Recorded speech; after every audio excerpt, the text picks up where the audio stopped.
Salam sejahtera, selamat siang bagi kita semua. Dalam rangka mengerjakan tugas mata kuliah kebijakan publik yang diasuh dengan dosen Dr. Sri Sundari MM, saya Marliana, saya sedang mengikuti mata kuliah kebijakan publik di Universitas Tiangi. Saya mengambil salah satu kebijakan publik dengan judul Kebijakan dan Strategi Peningkatan Pendapatan Asli Daerah dalam Pembangunan Nasional yang ditulis oleh tim Badan Penelitian DPR RI yang memberikan gagasan dan pemikiran serta pengalaman empiris yang dituangkan dalam buku dengan harapan menjadi gambaran dan masukan dalam penyempurnaan kebijakan pembangunan daerah, khususnya dalam upaya meningkatkan pendapatan asli daerah serta menguatkan hubungan keuangan pusat dan daerah. Berikut saya akan menyampaikan isi resume tersebut, antara lain ada 6 struktur pada bagian tulisan yang memiliki keterkaitan yang baik untuk memperkaya pembahasan mengenai kebijakan dan strategi peningkatan PAD di Indonesia, serta pembangunan nasional dari berbagai aspek perspektif. Dalam buku ini mempunyai tujuan dalam membahas dan memaparkan secara jelas mengenai kebijakan desentralisasi dan otonomi daerah. Bagaimana kebijakan dan strategi peningkatan PAD yang dilengkapi dengan gambaran terperinci mengenai hubungan antara instrumen PAD dengan indikator pembangunan, di mana pembangunan di Indonesia sesungguhnya merupakan proses memanusiakan manusia. Dalam perjalanannya dihadapkan dengan sejumlah tantangan dan multidimensi yang sangat kompleks. Indonesia sendiri terdiri dari 34 provinsi dengan kondisi geografis dan potensi sumber daya yang berbeda-beda. Tidak mudah bagi setiap daerah dalam melaksanakan pembangunan. Harus ada upaya untuk mengatasi berbagai persoalan pembangunan yang terus untuk dapat dilakukan. Pemerintah bersama DPR harus terus berupaya menyusun kebijakan nasional untuk mendukung keberhasilan pembangunan di setiap daerah yang merupakan tolak ukur keberhasilan pembangunan secara keseluruhan. Untuk mendukung keberhasilan pembangunan daerah diberlakukan adanya otonomi daerah melalui Undang-Undang tentang Pemda. Salah satu tujuan hendak dicapai dalam pelaksanaan otonomi daerah adanya kemandirian daerah. Maka dari itu diperlukan adanya peningkatan PAD yang menjadi salah satu instrumen fiskal yang tidak dapat dihindari dalam perekonomian dan kesejahteraan masyarakat daerah. Selama 17 tahun capaian kemandirian daerah dalam memenuhi pembiayaan pembangunan daerah melalui PAD masing-masing belum tercapai dengan baik. Sementara baru 10 daerah yang baru mencapai 50%. Selebihnya masih di bawah tersebut, daerah belum dapat meningkatkan PAD-nya secara keseluruhan. Itu data dari tahun 2016. Hal ini menjadi indikasi bahwa masih banyak daerah yang sangat tergantung bantuan dari pusat untuk membiayai segala kewajiban terkait dengan pembangunan dan pemerintahan. Dalam tulisan ini mencoba menjelaskan beberapa lingkup penelitian yang dilakukan, antara lain meliputi sumber daya PAD, regulasi dalam PAD, permasalahan yang dihadapi daerah dalam meningkatkan PAD, kebijakan PAD daerah, kemampuan daerah dalam memenuhi kebutuhan pembiayaan, baik melalui pajak daerah, retribusi daerah, laba BUMD, pengelolaan kekayaan daerah, serta sumber PAD lain yang sah yang dapat dikembangkan dan ditingkatkan. Bagaimana sinergi hubungan pusat dan daerah dalam mewujudkan kebijakan pembangunan nasional. Dengan harapan melalui kebijakan ini daerah di seluruh Indonesia mampu meningkatkan program pembangunan yang tidak hanya dari pusat, tetapi lebih mengutamakan kebutuhan masyarakat melalui Undang-Undang Nomor 33 Tahun 2004 tentang perimbangan keuangan antara pemerintah pusat dan pemerintah daerah.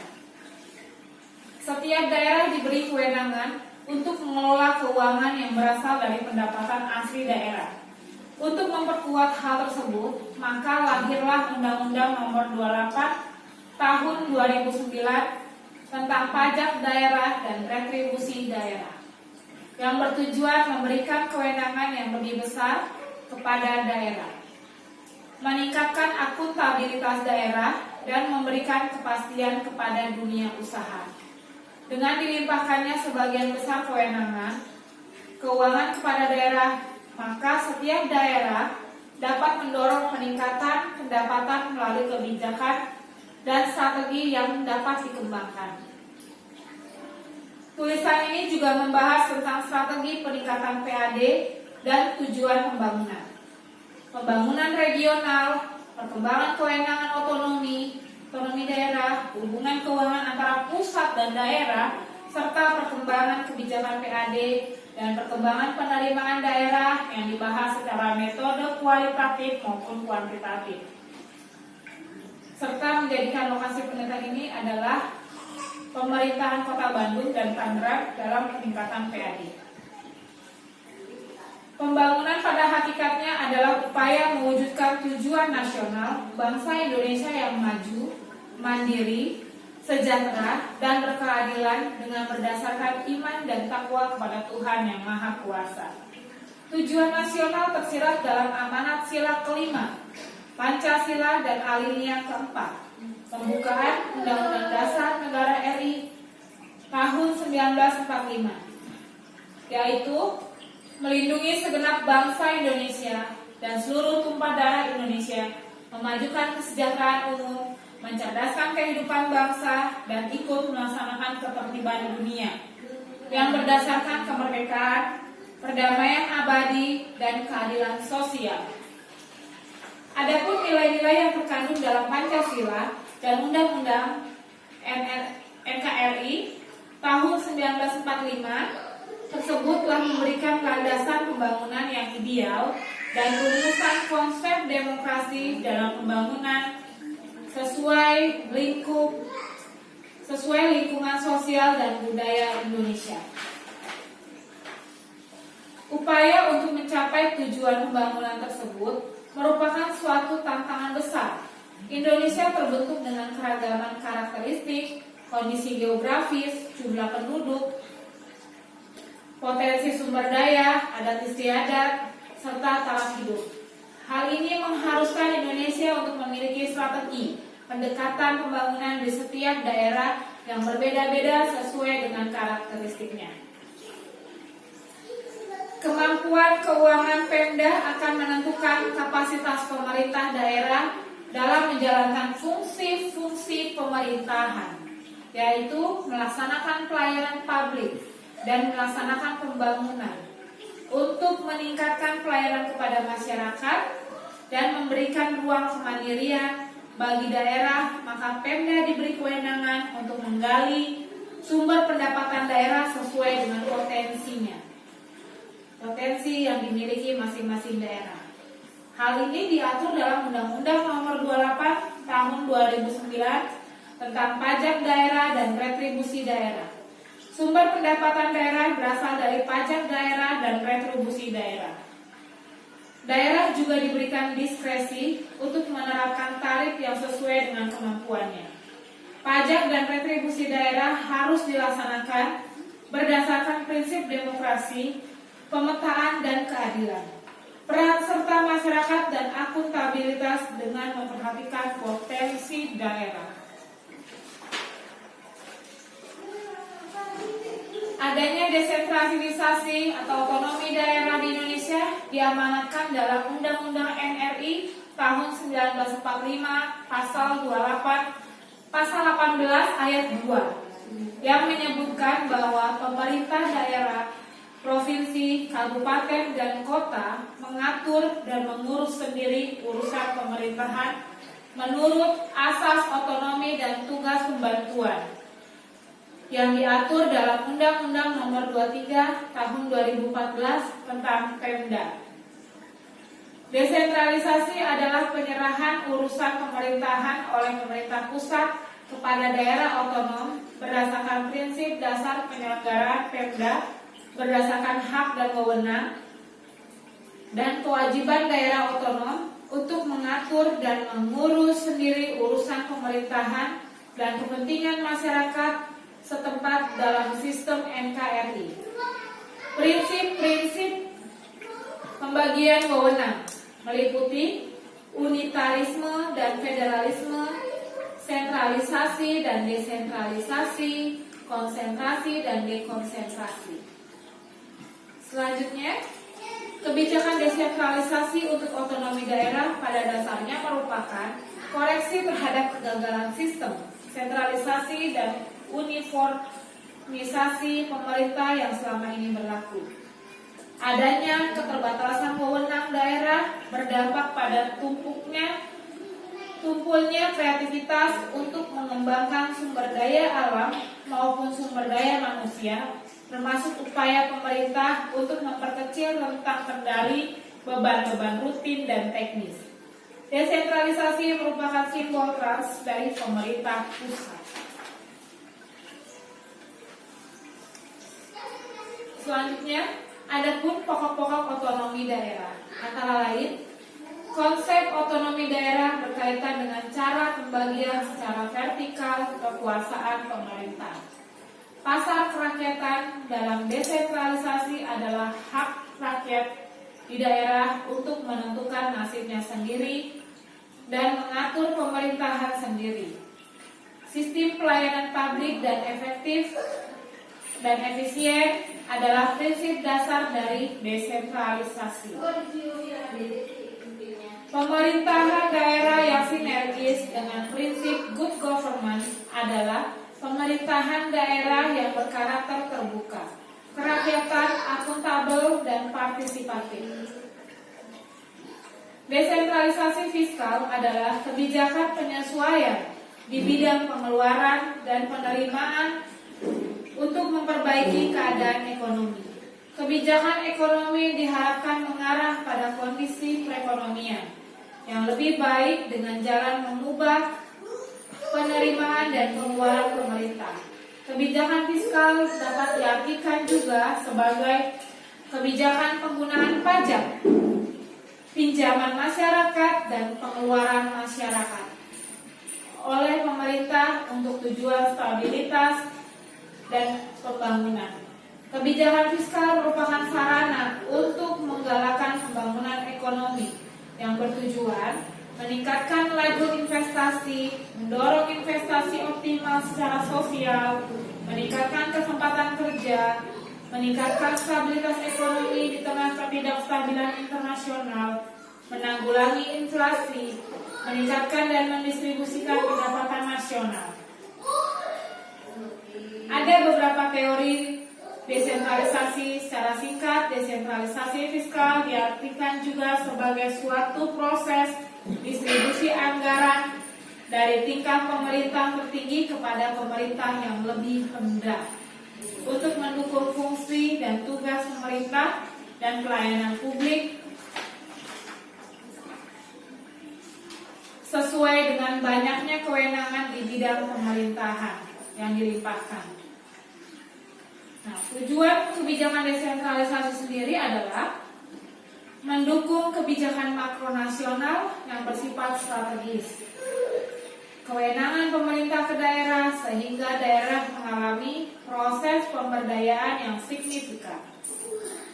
Tujuan otonomi daerah sendiri antara lain mempercepat pembangunan ekonomi daerah yang efektif dan kuat dengan memberdayakan pelaku dan potensi ekonomi daerah, mempercepat pembangunan pedesaan dalam rangka pemberdayaan masyarakat, terutama petani dan nelayan, melalui penyediaan prasarana, pembangunan sistem agribisnis, industri kecil dan kerajinan masyarakat, pengembangan kelembagaan, penguasaan teknologi, dan pemanfaatan sumber daya alam, meningkatkan kualitas sumber daya manusia di daerah sesuai dengan potensi dan kepentingan daerah, melalui penyediaan anggaran pendidikan yang memadai, meningkatkan pembangunan di seluruh daerah berdasarkan prinsip desentralisasi dan otonomi daerah, yang merupakan PAD antara lain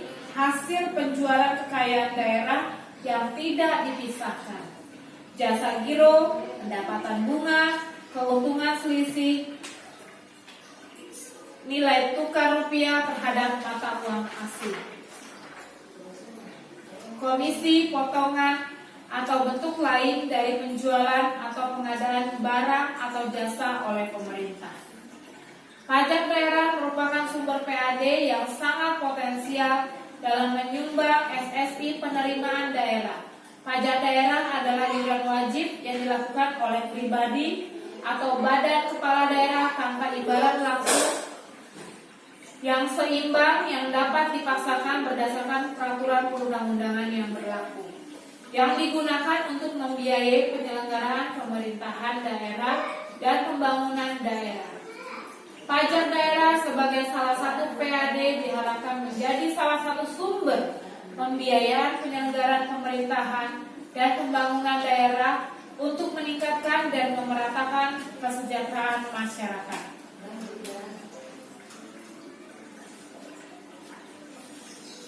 Selanjutnya, adapun hasil pengelolaan kekayaan daerah yang dipisahkan mencakup laba atas penyertaan modal pada perusahaan milik pemerintah atau BUMN, laba atas penyertaan modal pada perusahaan milik swasta atau kelompok usaha masyarakat.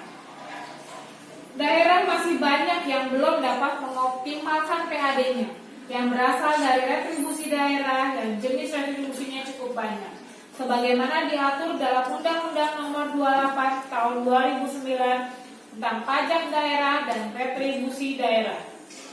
Hal ini menunjukkan bahwa tingkat kemandirian sebagian besar daerah masih relatif rendah dan daerah masih tergantung pada transfer pusat melalui dana perimbangan dan lain-lain pendapatan daerah yang sah.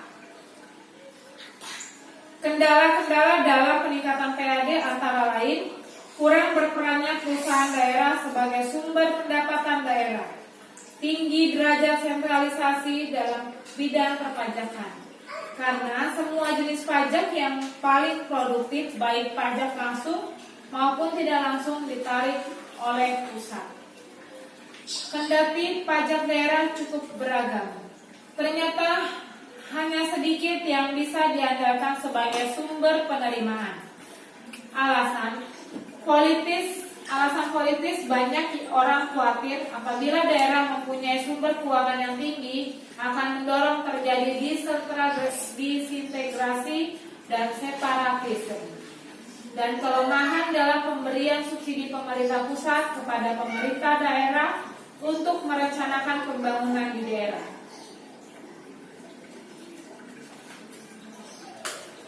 Faktor yang mempengaruhi rendahnya penerimaan PAD. Adapun faktor yang mempengaruhi rendahnya penerimaan PAD itu antara lain banyak sumber pendapatan di kabupaten atau kota yang besar, tetapi digali oleh instansi yang lebih tinggi, misalnya pajak kendaraan bermotor atau PKD dan pajak bumi bangunan (PBB).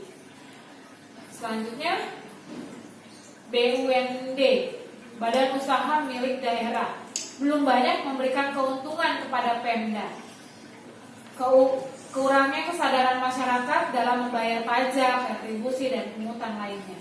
Adanya kebocoran-kebocoran lainnya, biaya pungut yang masih tinggi, banyak peraturan daerah yang perlu disesuaikan dan disempurnakan, kemampuan masyarakat untuk membayar pajak yang masih rendah, kesiapan sumber daya manusia baik dalam kualitas maupun kuantitas SDM masih kurang baik. Dalam konteks otonomi daerah dan desentralisasi fiskal, tuntutan agar daerah menjadi lebih mandiri dan tidak bergantung dengan pusat mendorong perlunya dilakukan upaya berkelanjutan dan berkesinambungan dalam peningkatan PAD terhadap penerimaan daerah. Masih relatif lebih kecil dibanding dengan transfer daerah, masih kurang 40%. Masih kurang dari 40%, belum mencapai 40%. PAD mempunyai korelasi kuat dengan indikator pencapaian tujuan pembangunan regional. Hubungan positif dan signifikan mendominasi hasil korelasi timbal balik untuk pajak daerah dan retribusi daerah. Korelasi kuat lebih dari 50% diberikan oleh PDRB, kebijakan modal belanja daerah, tingkat daya beli masyarakat, dan jumlah penduduk, sementara korelasi dengan indeks pendidikan kesehatan sebagai bagian dari modal manusia relatif kecil namun signifikan. Permasalahan yang dihadapi PAD masih terus berlangsung hingga saat ini, baik permasalahan regulasi database, kelemahan SDM, rendahnya dukungan teknologi, kurang optimalnya pengawasan, lemahnya kesadaran dan kemampuan masyarakat dalam membayar pajak, serta kurang tepatnya pengelolaan PAD.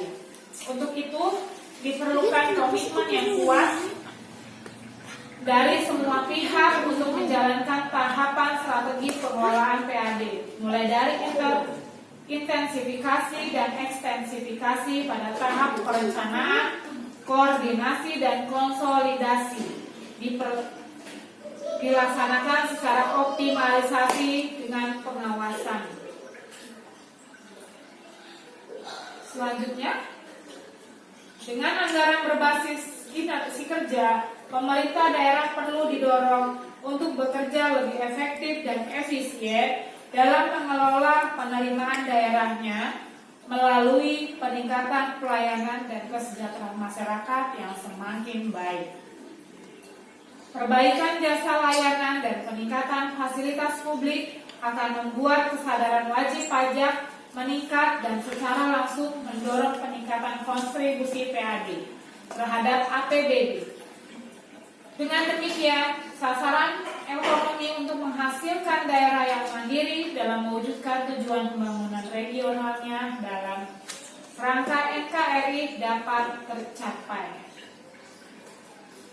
Pendapatan asli daerah adalah pendapatan yang diperoleh dari aktivitas pengelolaan potensi asli daerah sesuai dengan peraturan perundang-undangan yang berlaku. Penerimaan PAD menunjukkan kemandirian keuangan daerah untuk melaksanakan pembangunan. Tahun 2017 target PAD dan APBD masih relatif rendah dan masih perlu diupayakan lebih baik lagi.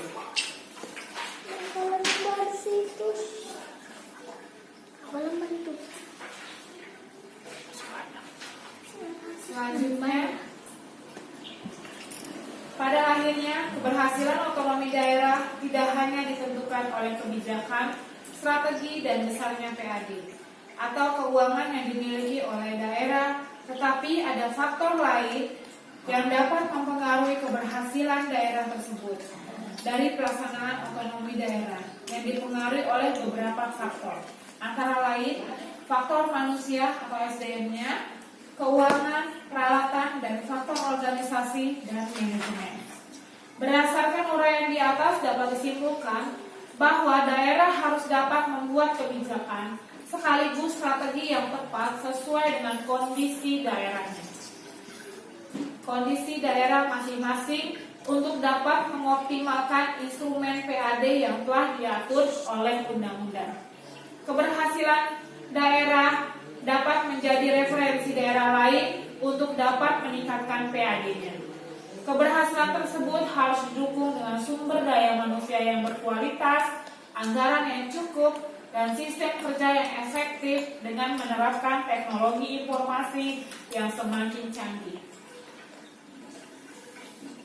Selain pentingnya perencanaan dan pelaksanaan dan penatausahaan, diperlukan adanya pelaporan, pertanggungjawaban, dan pengawasan.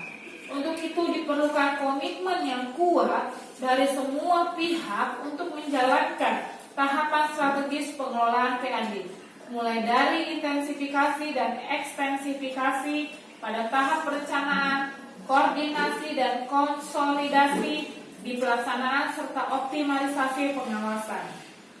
Hal ini sejalan dengan anggaran berbasis kinerja. Pemerintah perlu didorong untuk bekerja lebih efektif dan efisien dalam mengelola penerimaan daerahnya melalui peningkatan pelayanan dan kesejahteraan masyarakat yang semakin baik. Perhatikan jasa layanan dan peningkatan fasilitas publik sehingga kesadaran masyarakat akan lebih baik, sehingga apa yang menjadi tujuan pembangunan nasional dapat tercapai. Demikian resume saya dalam mata kuliah kebijakan publik yang diambil dari buku Kebijakan Strategi Peningkatan Pendapatan Asli Daerah dalam Pembangunan Nasional. Saya mohon maaf kalau vlog ini masih jauh dari kesempurnaan. Saya masih belajar dan belum bisa banget untuk ngupload seperti ini, dan ini apa adanya. Kiranya sekian dan terima kasih. Mohon maaf untuk penyampaian saya yang tidak sempurna. Terima kasih. Salam hormat saya. Selamat siang.